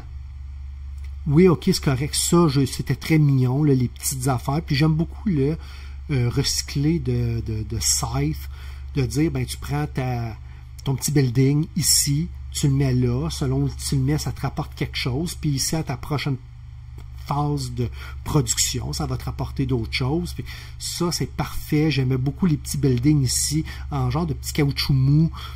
C'était super bien fait. Les cartes de jeu qui étaient recouvertes d'un fini un peu rugueux. C'était super bien fait. Bon, ici, là, le petit bonhomme, le champignon, l'étoile et la bourse. Très très bien aussi, avec des trackers au lieu de devoir manipuler 1001 petit champignon, un peu à la Freeman Freeze, quand il me fait juste 4 trackers, super, mais le jeu aurait pu être genre 20, 25$, 30$ moins cher, ça n'avait pas été de ça, puis que ça avait été juste des polyaminos cartonnés. Puis moi, j'ai trouvé ça, pour l'expérience de jeu, j'ai trouvé ça très, très, très ordinaire, qui fait en sorte que je l'ai revendu. Oui, parce que j'étais pas très bon, mais à la valeur investie dedans, là, pour ces cossins-là, moi, j'ai pas du tout aimé ça. Surtout qu'un coup que c'est tout monté, puis que ça couvre pas vraiment. Si tu vas aller mettre de quoi ici, c'est un peu difficile de te glisser les doigts sans tout accrocher. Je suis resté un peu plat avec ce design-là. Mais tu sais, je le dis, je n'étais pas bon dessus. Peut-être que si le design avait décroché dans ma tête, ça aurait été bon. Puis je note aussi que c'était joué en solo et non pas multiplayer. Fait que Tapestry, relation amour-haine. Viticulture, je l'ai joué la version Essential. Très très très bien. Ça a été mon premier worker placement. J'ai tweaké un petit peu la version solo là, pour que ça fitte plus avec mes goûts. C'était très bien, mais à un moment donné, je suis arrivé au bout. Fait que ça, rien à dire là-dessus. Ça fait partie des jeux que j'ai bien aimés. Smitten, vois-tu, je sais même pas c'est quoi, je pense que c'est la première fois que je le vois. Scythe. Scythe, je l'ai beaucoup aimé au début. Puis à un moment donné, j'avais même acheté la campagne Rise of the Fenris.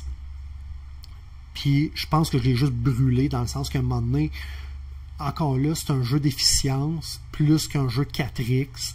Puis je pense que j'ai trouvé ça plate de ne pas avoir l'opportunité de développer ma société, de pouvoir aller chercher tous les pions d'encounter. Puis quand je l'ai acheté, là, je l'ai adoré, mais à mesure que je me suis développé comme gamer, on dirait que le thème était plus assez fort pour supporter les mécaniques, puis j'ai tout revendu. Libertalia, je ne l'ai pas essayé. Bon. Je sais qu'il y a des gens qui disent que le fait que le thème pirate là, avec des animaux, des animaux, là, comment on dit ça là, quand c'est des animaux à l'allure humaine, j'oublie le terme.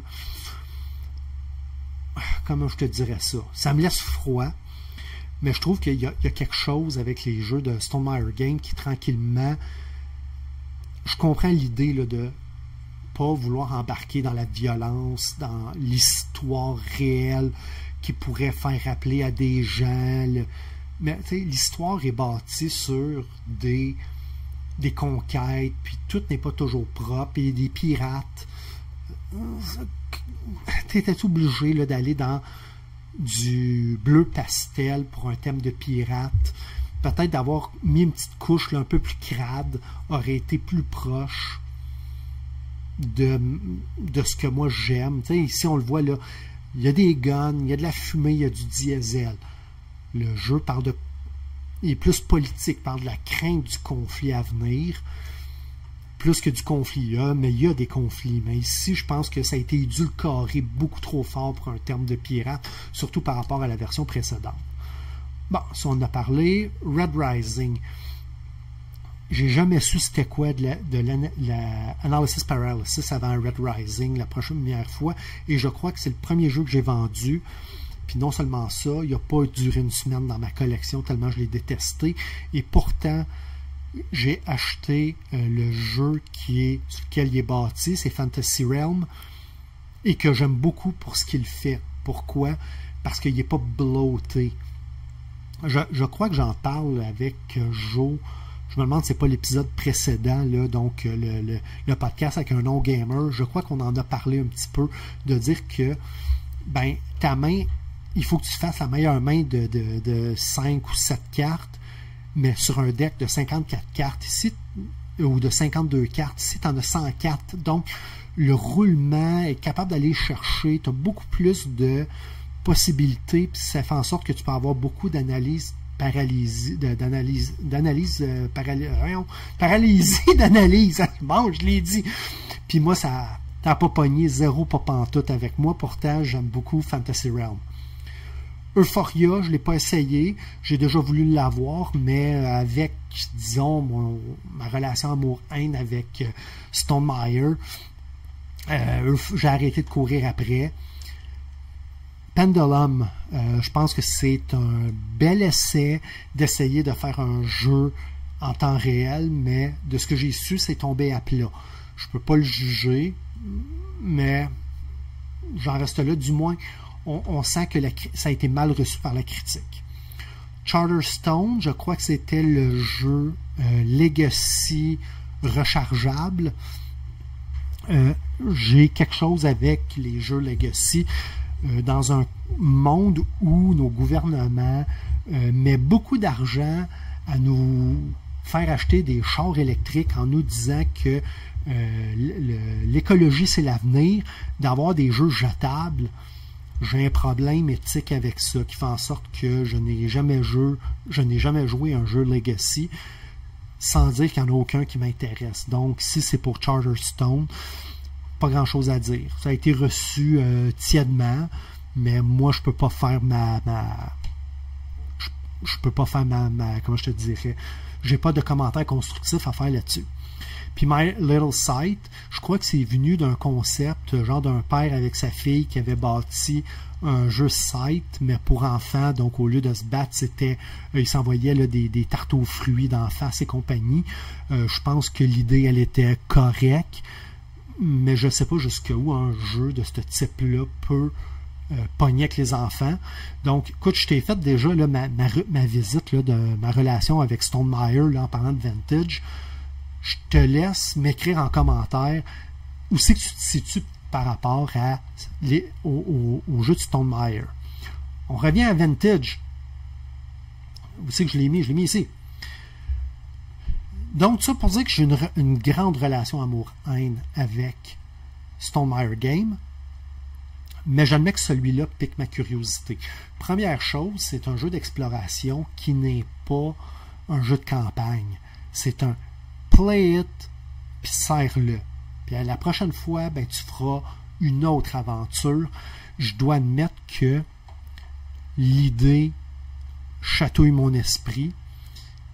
Surtout que pour Stonemaier, qui habituellement, quand il fait des jeux, quand je dis il étant, je fais référence à Jamie Stegmaier parce que c'est lui qui est à la tête de cette compagnie-là. On dit souvent, il sort un jeu, puis on sait qu'il y a déjà, mettons, 2 expansions qui sont dans le pipeline. Quand on parlait d'expédition tantôt, ben, il y avait de la place dans la boîte déjà pour mettre 2 autres figurines. Mais j'admets que celui-là me travaille, mais j'achèterai jamais ça neuf. Comme tous les jeux de Stonemaier, il y a un moment donné, il y a quelqu'un qui va le jouer 5-6 fois, puis il va le mettre à vendre à peu près à 60% du prix sur le marché secondaire. Et c'est là que je vais probablement l'essayer. Mais regarde-moi ça, le nombre de cartes. Je pense que c'est 1400 cartes qu'il y a là-dedans, toutes reliées pour... attends un petit peu, là, on le voit-tu ici quelque part, selon ce que tu fais, tu vas lire un des livres, puis si tu te promènes de ce côté-là, tu vas aller à l'entrée de journal, genre 129, où tu vas aller chercher la carte 129. Donc, c'est un gros livre dont vous êtes le héros. Et je salue l'audace de ce design-là. J'ai beau avoir une relation tiède avec les jeux de l'éditeur, mais il y a quelque chose là-dedans là, qui est extraordinaire. Puis il faut mettre dans le contexte là, qu'il y a aussi eu, comment je te dirais, il y a aussi eu un artiste, un ou une artiste là, qui a travaillé à faire tous les dessins uniques pour chacune des cartes. C'est wow.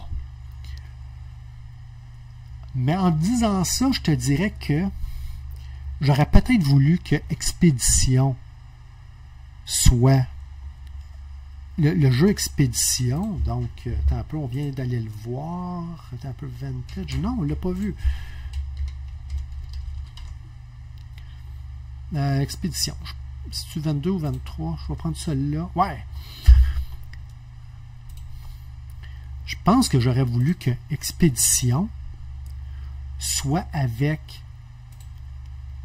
le artwork de ce jeu-là et que Vantage soit dans l'univers de Scythe.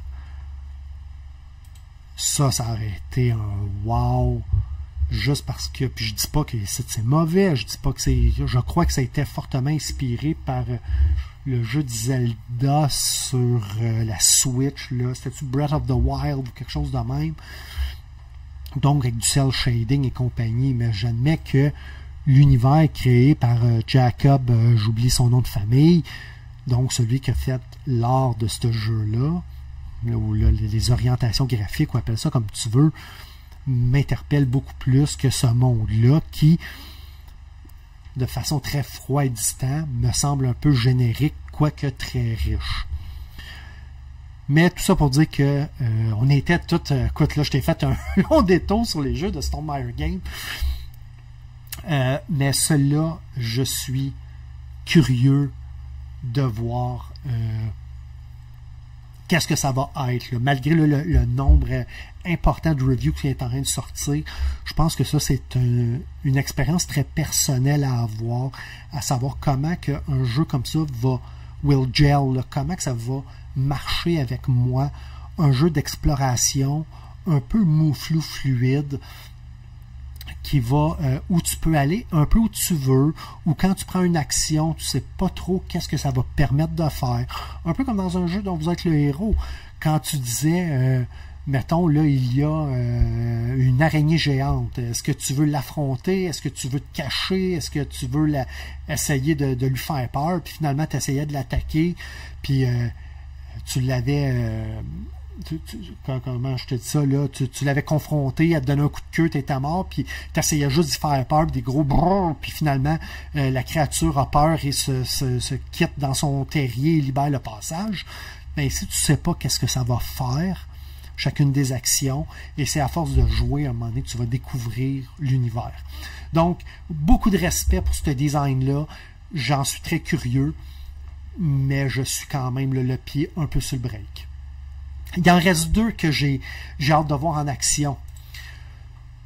Jeu de course, Dirt and Dust. J'ai pas essayé Heat. Je sais que c'est un design qui est tiré de Flamme Rouge. J'ai pas eu l'opportunité. Il paraît que ça marche bien en solo. D'autres personnes disent que c'est overcomplicated. Ici, ça a l'air d'être un jeu de course qui a été abstrait. Ça veut dire qu'il n'y a pas réellement de piste. C'est plus que pour montrer qu'on avance, c'est voici ce qui s'en vient. Tu as une droite, tu as une courbe, tu as peut-être une bosse, tu as quelque chose qui s'en vient. Donc, il y aura une ligne quelque part, étant un peu image. Tu es censé avoir une ligne de qu'est-ce qui s'en vient devant toi et avec ta même carte, tu vas programmer les prochains moves que tu vas faire, puis il y a aussi des dés. Donc, je suis pas un fan de deck building. Par contre, si tu as un petit peu de card driven là-dedans, avec du placement de dés, puis essayer de façon un peu abstraite de faire ta course, ben, ça peut peut-être être le fun. J'en sais pas plus que ça sur ce jeu-là, mais j'admets que les orientations graphiques m'ont interpellé, surtout que ça a l'air d'être plus moderne quand on regarde la pochette. Contrairement à Heat, qui est un peu plus oldies dans son approche, puis avec l'art de Vincent Dutrait, là, ou Vincent Dutrait, qui gèle pas vraiment avec moi. Là, je dis pas que le gars dessine pas bien, mais je préfère cette orientation graphique-là à du Vincent Dutrait. Ah, puis Jacob Politzner, je sais pas si je l'ai vu quelque part, mais enfin, fait que cela m'interpelle un peu. Le dernier que j'ai hâte de voir en action, c'est Earth Under Siege Flashpoint. Je ne suis pas un gros joueur de Dungeon Crawler parce que je trouve que généralement solo, ça marche moyen. Et celui-là, beaucoup de reviews ont dit que c'est le Battlescape de XCOM. Donc avec des mécanismes de furtivité. Bon, ici, il y a tout le bling, là, mais donc tu montes une base avec tes tuiles. je crois que tu es supposé de pouvoir le jouer soit par mission ou en campagne, et chacune des campagnes va faire en sorte que tes soldats vont s'améliorer. Donc, tu as un petit peu le côté là, Geoscape, recherche, tech tree d'un XCOM, mais avec les bases, avec un peu de dungeon crawl, donc avec des gros X, avec des grosses cases, qui n'est pas sans rappeler, on pourrait dire, soit un Nemesis. Tu vas me dire, Nemesis, c'est pas tout à fait ça, mais quand tu rentres dans une pièce, tu rentres dans une pièce. Ici, au lieu d'avoir fait plein de petits, soit des X ou plein là, de petits X, puis de dire, bon, ben, je suis ici, puis pour aller chercher de quoi là, il faut que je fasse 1, 2, 3, 4, 5. Non, tu rentres là, puis tu as 4 carrés. Voyons comment je te dirais ça ici. Là. Chacun des espaces est assez large. C'est pas non plus sans rappeler V-Commando qui avait un déplacement qui était par tuile. Donc, des fois, un espace qui était très grand pouvait être fait avec plusieurs tuiles parce que les règles de furtivité étaient faites en fonction si c'était une petite, une moyenne ou une grande tuile. Fait que cela, j'aime beaucoup l'approche graphique, très colorée. Puis quand on m'a dit ça ressemble un peu au Battlescape de XCOM avec de la furtivité, j'admets que ça a piqué mon intérêt. Comme tous les jeux avec des figurines, ça va finir sur le marché secondaire. Puis il y a quelqu'un à un moment donné qui va dire j'ai acheté le Kickstarter, puis je joue pas ou je joue jamais, ou très peu joué, parfait état, je te le vends pour pas cher. Fait que ça sera aussi à essayer quand je pourrai mettre la main dessus. Ça sera sûrement pas avant un an, mais je le trouve très intéressant. Donc, c'était ce que j'ai hâte de voir en action. On est rendu là à 1h40 là, que j'étais avec toi. C'était pas pire. Hein? Je pense que j'avais dit au début, là, ça va durer 1 heure. Je pense qu'on va finir ça rapidement avec qu'est-ce qu'il y a en ce moment sur la table, qu'est-ce qui m'occupe et qu'est-ce que j'aimerais ultimement pouvoir te faire une vidéo de critique avec. On en a glissé un mot tantôt, Dawn of the Zeds. Quand je l'ai acheté, j'étais pas dans une situation où je pouvais l'apprendre, puis c'est quand même un jeu qui vient avec, je pense, c'est 5 livres dedans, là, si je me trompe pas. Mais là, j'ai lu le livre, je suis en train de finir, là, où je l'ai fini, là, ou à quelque chose près, là, ma première partie basic. Je dois apprendre, là, au moins le niveau 1 et 2 minimalement. À date, pour avoir joué à Plum Island Horror avec Martin, qui est du même designer, là, Herman Lutman, on voit comment ce jeu-là s'est transposé vers Plum Island. Il y a des choses semblables. Sinon, à date, bonne première impression. Ça reste que c'est du Tower Defense, mais la gestion des actions, la gestion des événements, c'est très, très, très, très thématique. Mais autant de thèmes veut dire que ça devient un petit peu fiddly. Il y a des règles des fois qui ne sont pas toujours claires. Et je crois que ça va être en lisant le livre, ce qu'ils appellent eux autres de A to Z. Chez Fantasy Flight, on appelle souvent le livre de référence. Je pense que c'est lui qui va m'aider à reconnaître certaines places. Mais grosso modo, tes héros commencent au Town Center. Les Zeds vont apparaître au début de chacune des tracks. Et ils vont tranquillement avancer vers le Town Center. Si tu survis la pile de cartes d'événements, tu as gagné. Si un seul Z rentre dans le Town Center, tu as perdu, tu n'as même pas moyen de te défendre, la game est finie. Fait que ça, c'est grosso modo la façon que ça se passe. Il y a 5 ou 6 niveaux de difficulté, donc chacun des niveaux rajoute plus de complexité. Ça, c'est la track, ça, c'est le board complexe, parce qu'ici, tu as une 5e track qui correspond au tunnel. Donc, des fois, tu as des règles qui vont être dans les catacombes, tu as des règles de surface. Il y a beaucoup de trucs à apprendre. J'aimerais dire que à force de jouer, ça devient, comment je te dirais, ça devient trivial. Il va falloir que je joue 2-3 games là, pour être capable de te le confirmer. Mais sinon, première bonne impression. Qu'est-ce que j'ai aussi sur la table? J'ai trouvé, il y a un moment donné, je lisais je ne sais plus si c'était un forum ou c'était, je pense que c'était sur un des groupes que je suis sur Facebook pour les joueurs solo, puis probablement dans une des entrées du forum de ce jeu-là, quelqu'un disait c'est Nemesis en 1 heure, en solo. Hey, Nemesis en 1 heure. The Thing, the board game. Je l'ai trouvé usagé à très bon prix. Surtout que je pense que c'est un jeu qui est out of print. Et évidemment, je suis obligé de jouer la variante officielle où on joue beaucoup plus en coop que qu'en mécanique de traître. Il y a 1 ou 2 règles là, qui encore là, me causent problème puis qui m'empêchent de pleinement jouer ma partie de façon très très claire, mais je suis en train de finir un aide de jeu là, qui devrait m'aider à replonger dedans quand ça va donner. Mais d'un point de vue thématique, là, la base elle est super belle. Si tu prends par rapport à, je pense que c'était Outpost 31, qui était comme l'autre jeu de Thing. Si tu regardes le board, là, il est très gris, il est très... Tu as l'impression que c'est du Prospero Hall, là, donc quand je t'ai présenté Panam, fait que ça fait un peu correct, là. Mais celui-là ici, un peu tantôt j'en avais un, on va prendre celui-là ici. Ce board-là, il est très coloré, il est très beau. Est-ce que c'est surproduit pour l'expérience que ça donne? Ah, puis d'ailleurs, ça, c'est pas le plateau de carton, là, ça, c'est le tapis de néoprène. Je te dirais peut-être un peu.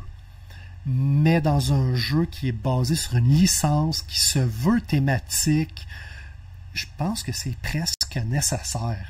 Puis je sais qu'en disant ça, on dirait que je parle des deux côtés de la bouche en même temps. Généralement, je te dis, je me fous un peu du côté artistique, en autant que le jeu, il marche. Mais à date, là, mis à part, là, comme je te dis, là, les 1 ou 2 points de règle, c'est pas un jeu qui est super profond.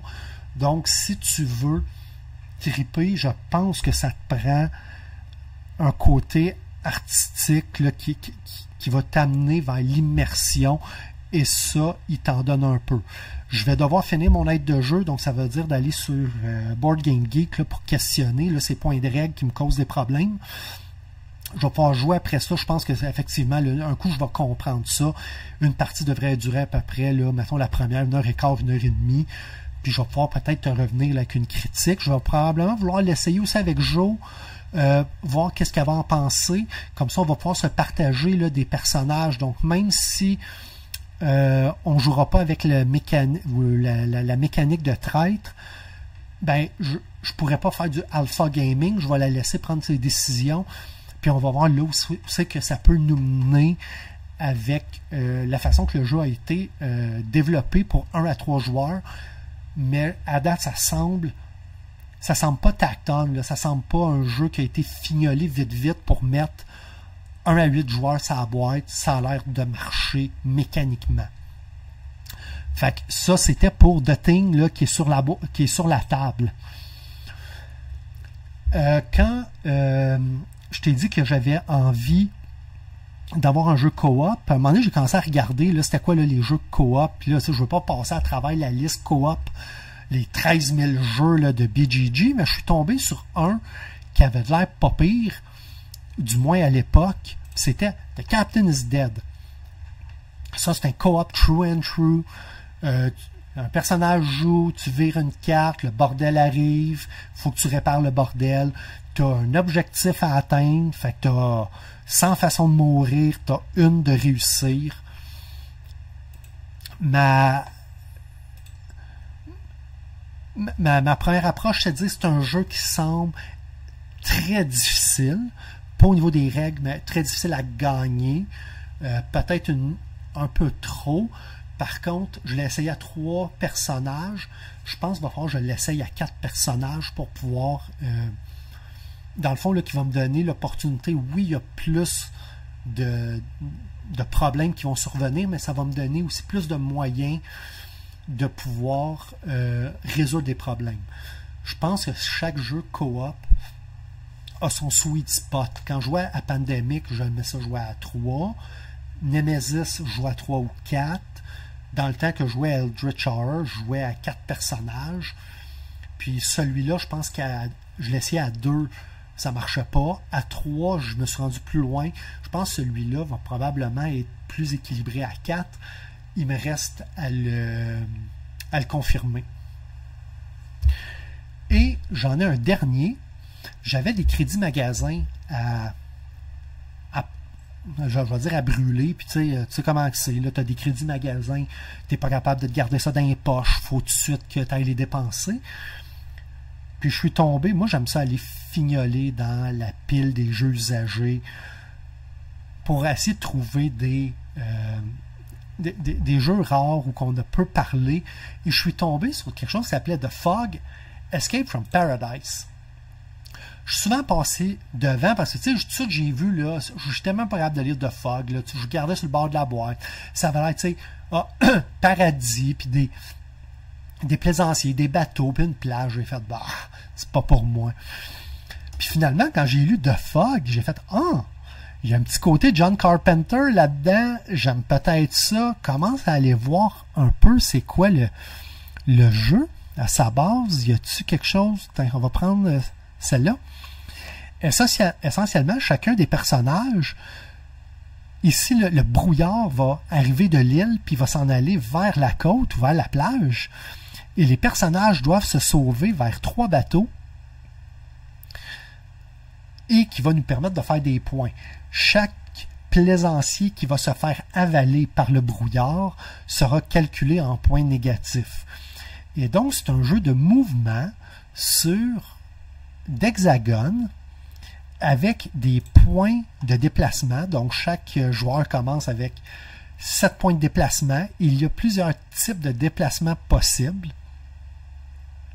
Et c'est de dire, ben, si je fais ça, ben, je pars à 7, ben, ça me coûte 1 point de déplacement. Je descends de 1 et je déplace un personnage. Les personnages, il y aura, tu finis ton setup avec une période de draft où chacun des personnages mettra un socle en dessous du personnage qu'il veut contrôler.